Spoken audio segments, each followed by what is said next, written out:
Hello, I'm going to discuss octal, base 8, and multiplication. Example, we have 2, 3,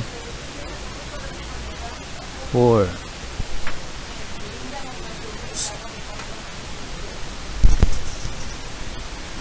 Then 2, 3 times. These are base 8. Base 8. Okay. 4 times 3 equals 12 minus 8, that is 4. Okay, now the question is the same thing from the addition. When is the time that we're going to subtract by the 8 or base 8? When the number is greater 7. In our octal we have 0, 1, 2, 3, 4, 5, 6, 7. If that is greater to 7, then we need to subtract by 8. Okay, so we have to write therefore how many times to subtract? Then 1, then we carry 1. 3 times 3 we have 9 plus 1 equals 10 minus 8, so that is 2. Then you will write there 2. How many times to subtract? 1, then you will carry here 1. Then 3 times 2 we have 6 plus 1 equals 7, then bring down 7. Then 2 times 4 we have 8. Then we have 8 minus 8, we have 0. You will write the 0. How many times you subtract by the base number? Once. Then 2 times 3 equals 6 plus 1 equals 7. Then 2 times 2 we have 4. Okay. Then bring down 4, bring down 2, then 7 plus 7 equals 14. So since that is more than 7, so we have to subtract by 8. So 14 minus 8, you have 6. Then you will write there 6. Then how many times you subtracted it by the base number? Once. Then carry 1. Then 1 plus 4 equals 5. Okay, so let us check. 2, 3, 4, and 2, 3.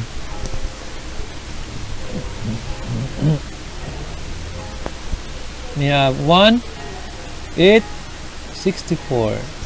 Okay, for 1 times 4, that is 4. Then we have 8 times 3 we have 24, and 64 times 2 we have 128. So the total of 156. Then for 23 we have 1 and 8, so that is 3, and that is 16, and that is 19. So we have to times that by 19. Okay, now before we solve, we have to get now the 5, 6 to 4 in octal to make it decimal. So we have 1, 8, 64, and 5, 12. How do I get now the pattern? So this is our exponent of 0. So it's 1, 8. Then 8 times 8 we have 64. And 64 times 8 we have 512. Okay, so we have to get now the value of this. 1 times 4, that is 4. 8 times 4, that is 16. 64 times 6, we have 84. 512 times 5, we have 2,560. So the total of 2,964. Okay. 156 times 19. So we have 9 times 6, we have 54.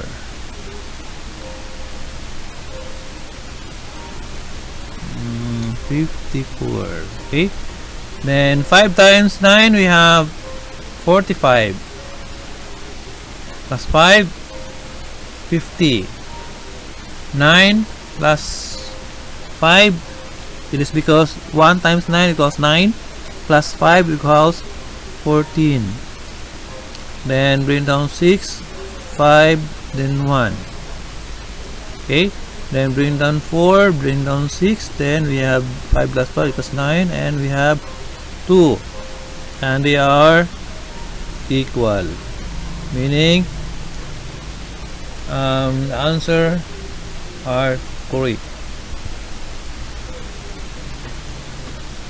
Okay, another example.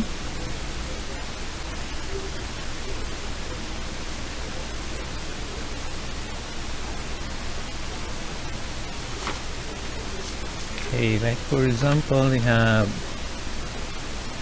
4, 7, 6, 5 times by 4 times 6. So all you have to do is to get now the base number. We have 8 and 8. Then now we have 5 times 6, we have 30. Then minus by the base number. So again, so since now this is more than 7, so subtract by 8 or the base number. So this will become 22. Higher than 7 again, subtract by 8. Then that is 14. Then higher than 7, so minus 8 again. Then that is 6. Okay. So that is not higher than 7, so you will write there 6. Then how many times you subtracted by the base number? 1, 2, and 3. So we will write there 3. Then 6 times 6 equals 36, plus 3 equals 39. Minus 8, that is 31. Minus 8, we have 23. Minus 8, 15. Minus 8, 7. So you will write there 7.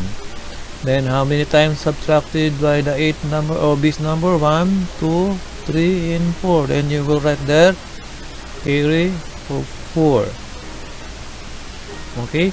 7 times 6 times 7 equals 42. Plus 4, we have 46. Minus 8, 38. Minus 8, 30. Minus 8, 22. Minus 8.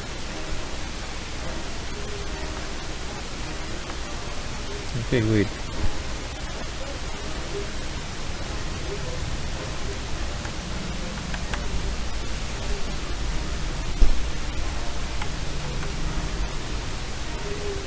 Okay.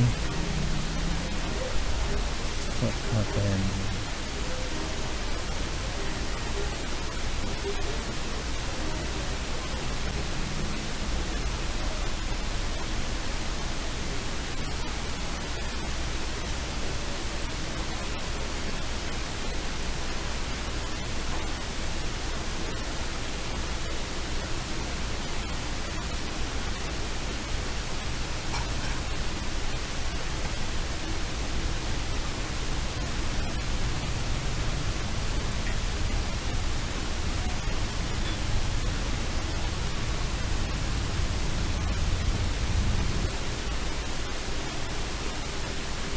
Okay, so next we have 6 times 4 equals,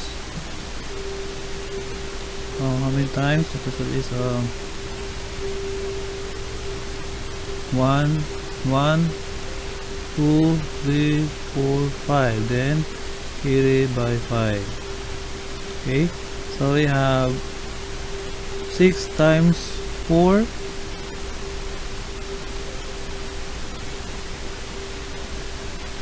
6 times 4 we have 24, plus 5 we have 29, minus 8 we have 21, minus 8, 13, minus 8, so that is 5. Then you will write there 5.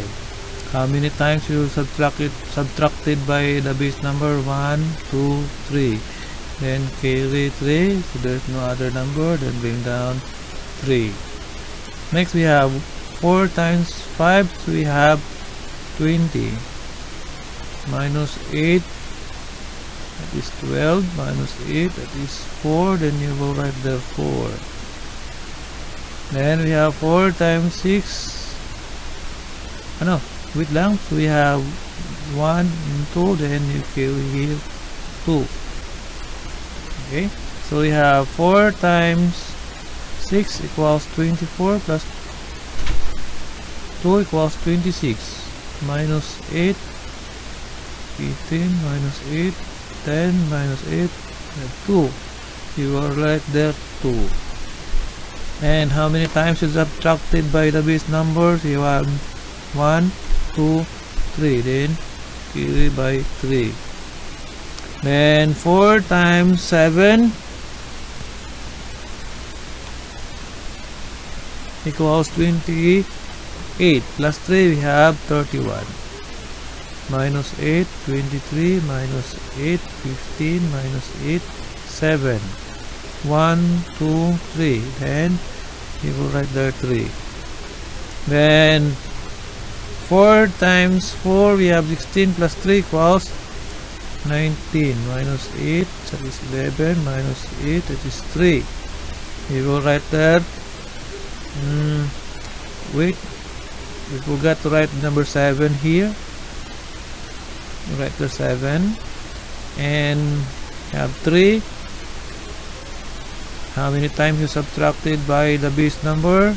Twice, and bring down 2. Then add, we have 6. Then we have 11, so 11 minus 8, so that's 3. Then 1. Then 6 plus 2 equals 8, plus 9, plus 1 equals 9. Then 9 minus 8 equals 1, then you will write the 1. How many times you subtract? Once. Okay, then 7 plus 5 equals 12, plus 1 equals 13, minus 8 equals 5. You will write there 5. Once you subtract, so you will write there 1. 3 times 3 plus 3 equals 6, plus 1 equals 7, and bring down 2. That's all. And thank you for watching. Don't forget to like, share, and subscribe.